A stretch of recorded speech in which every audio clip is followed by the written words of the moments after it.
Would you guys believe me if I told you only a third of medical students are able to successfully complete their degree?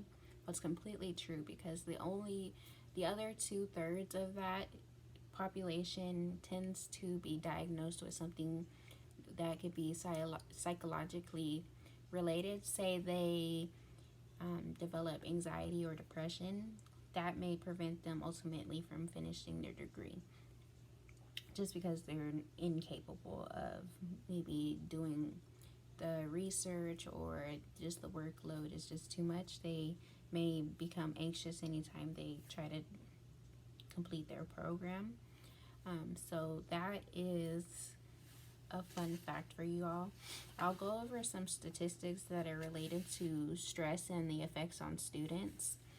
Studies have been done in several different states, countries, schools, and they were all done to research stress in students and the effects. Also, how these students do cope with their stress that they do encounter. And as we all know, stress doesn't only affect our mood, it can ultimately affect how we perform more than we actually realize. So, according to Dahlia Badoui and Adele Gabriel, 2/3 of students actually experience stress or anxiety. Now, 2/3 doesn't sound too bad when we think of, like, let's say math. 2/3 isn't, 75%, but I mean, it might as well be, because let's say we take a school in, like, Brookhaven College, for example. Brookhaven, most public schools usually have around 6,500 students. So let's say the 6,500 students we have at Brookhaven, 4,300 of them are impacted by daily stress or anxiety. Now, 4,300 out of 6,500. That sounds like a way bigger number than 2/3. So I would just take that into consideration when thinking of the levels of anxiety and stress that students do encounter just through their college career.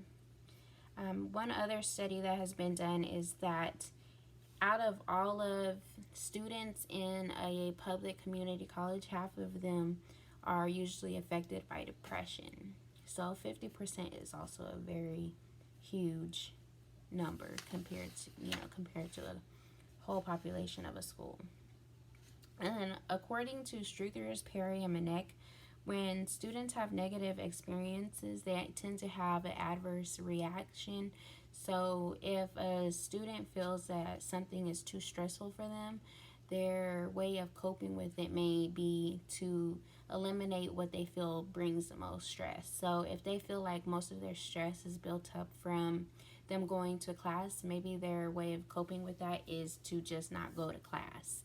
So that will be a way that they cope with it and they feel less stress. Or let's say that class is okay and the actual work is what brings them stress. They may still attend class, but they may ultimately just stop doing their work that is related to that class, and that also affects their performance.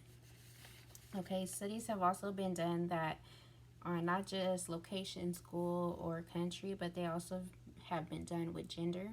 Now, not so surprising, but in these studies, women have been found to be more stressed or have more anxiety than men, which I think that's kind of a in general kind of statement, but so that one there is not so surprising. So far, do any of these topics seem surprising, or do they kind of feel like they fit? They sound pretty familiar. For me, I know it kind of feels familiar.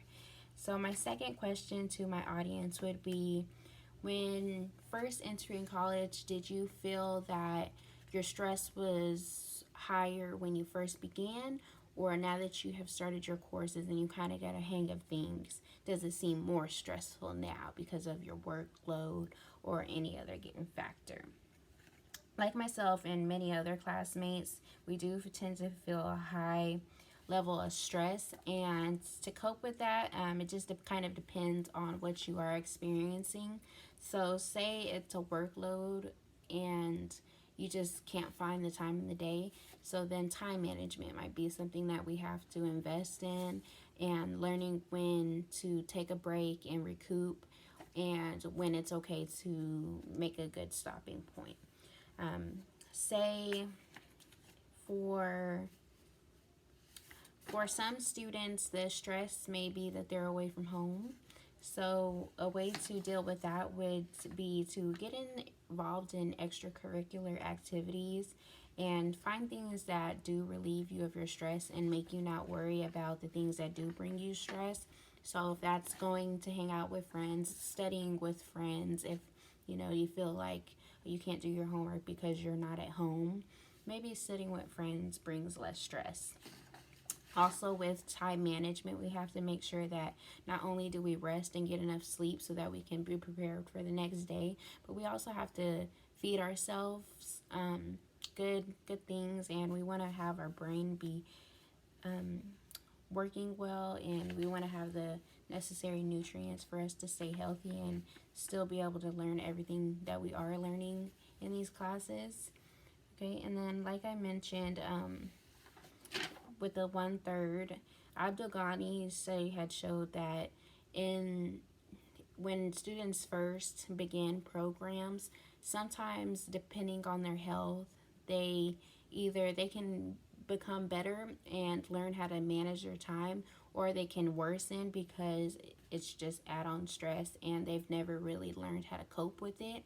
So it can become worse or it can stay the same. So I would just try to learn how to cope and find where your main stress targets come from and deal with them that way.